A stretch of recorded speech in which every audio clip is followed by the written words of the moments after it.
Divaldo Franco, Iluminação Interior, ditado pelo Espírito Joana de Ângeles. Capítulo 26. O Orgulho. O orgulho, esse impiedoso algoz da criatura humana, é o responsável por incontáveis danos contra o indivíduo, assim como em relação ao grupo social no qual se encontra inserido.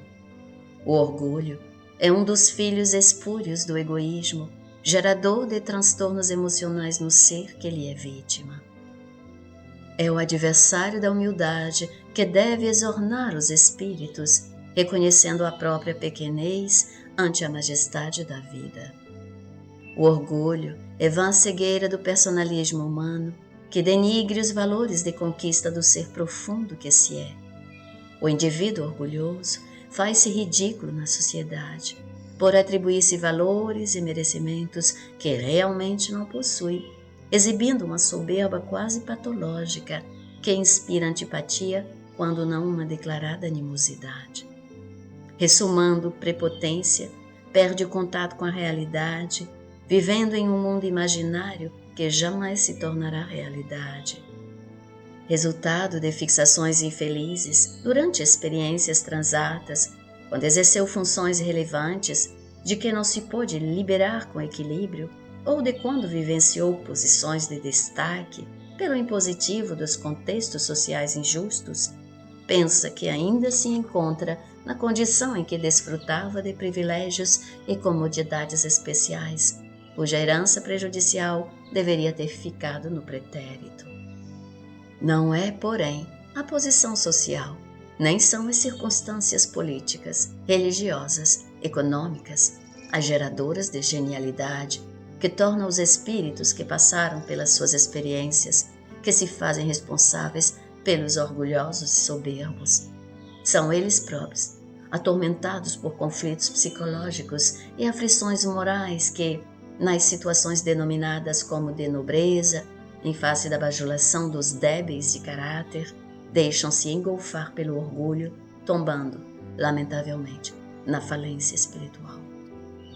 Muitos missionários do progresso do indivíduo e da sociedade reencarnaram-se nos grupos de destaque do mundo, dispondo de poder terreno, a fim de promoverem o desenvolvimento da humanidade e fomentarem mudanças que se faziam necessárias, quão inadiáveis, e somente seriam realizadas por aqueles que dispusessem do domínio das massas e dos grupos sociais, econômicos e religiosos, de forma que as contestações não prejudicassem o programa de evolução.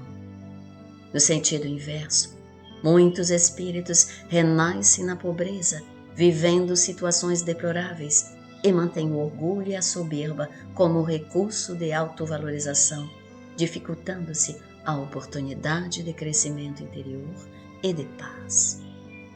Por outro lado, espíritos de escola reencarnam-se nessas denominadas classes menos favorecidas, padecendo injunções dolorosas e aflições contínuas, não lhes constituindo impedimento para que alcance a meta a que se dedicam, impulsionando a sociedade para os elevados patamares do progresso. Siddhartha Gautama, por exemplo, nasceu em berço de ouro, num palácio grandioso, numa família nobre, optando pela renúncia a tudo quando compreendeu a transitoriedade da vida física e dos seus valores, defrontando a miséria, a doença, a velhice e a morte como elementos constitutivos da existência terrena, elegendo o caminho do meio, do equilíbrio, para alcançar a felicidade. Akhenaton, na experiência de Faraó, realizou o seu encontro com fragmentos da verdade que reuniu na personificação do deus Atom como a melhor maneira de entender-se o Criador. Jesus, por sua vez, elegeu a manjedoura e a carpintaria de José para modificar a estrutura do pensamento humano e apresentar o programa de libertação real através do amor, que exemplificou até a morte hedionda a que se submeteu. Posteriormente, não foram poucos os missionários da fé, da ciência, da filosofia, da tecnologia, que escolheram as situações modestas e as cruzes das dificuldades, abrindo os caminhos ditosos do progresso por onde tem avançado o processo do conhecimento humano. O orgulho, portanto, é morbo que mata aquele que lhe serve de hospedeiro. A sua perversidade impõe solidão a quem o experiencia, por desconhecer a felicidade que decorre da convivência saudável com as demais pessoas. Manifestando-se como fator de autossuficiência, enregela os sentimentos de amor e de compaixão, ressecando a alma. Buscando similares, mesmo quando os encontra, logo se lhe estabelece a luta interior competitiva para não permanecer em condição menor, que lhe parece de inferioridade.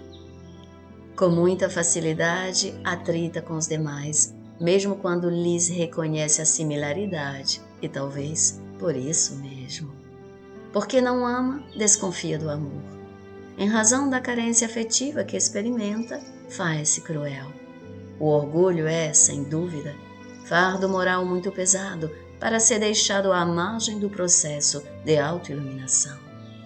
Só mesmo o sofrimento é capaz de enfrentá-lo, de desmascará-lo, desnudando-o e mostrando-lhe toda a fraqueza de que se constitui. No início, irrita-o por jamais entender-lhe o significado, a mensagem de que se torna portador. No entanto, insistente, contínuo, fixa-se no cerne do orgulhoso e termina por moldá-lo em outros padrões. O orgulho emite uma energia poderosa, maléfica e doentia que, no entanto, sendo canalizada de maneira positiva e superior, converte-se em bênçãos, tornando o seu emissor uma fonte generosa em razão da mudança que se lhe opera. A ignorância, proposital ou não, em torno da imortalidade do espírito, faz que o orgulhoso se alimente da extravagante opção, porquanto, se compreendesse as leis da evolução espiritual, dar-se-ia conta de que alguém tido como inferior na sua condição social ou financeira, de nascimento ou de fé, não poucas vezes é um ser angelical, portador de superior missão na terra, conforme se constata a miúde.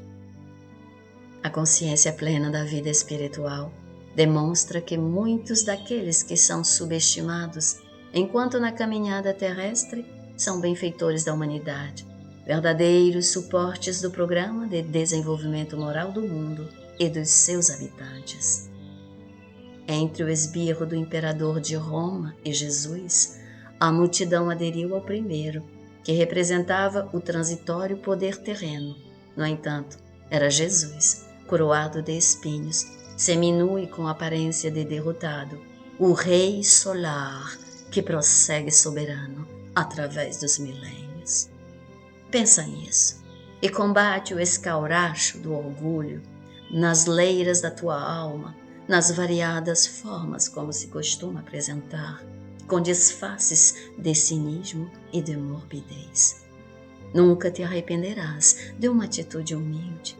No entanto, de posturas orgulhosas, sempre experimentarás culpa e aflição. Deixa-te, portanto, arrastar pelas dúlcidas vibrações da humildade e vence as más inclinações, aquelas que herdaste das experiências passadas no trânsito da evolução.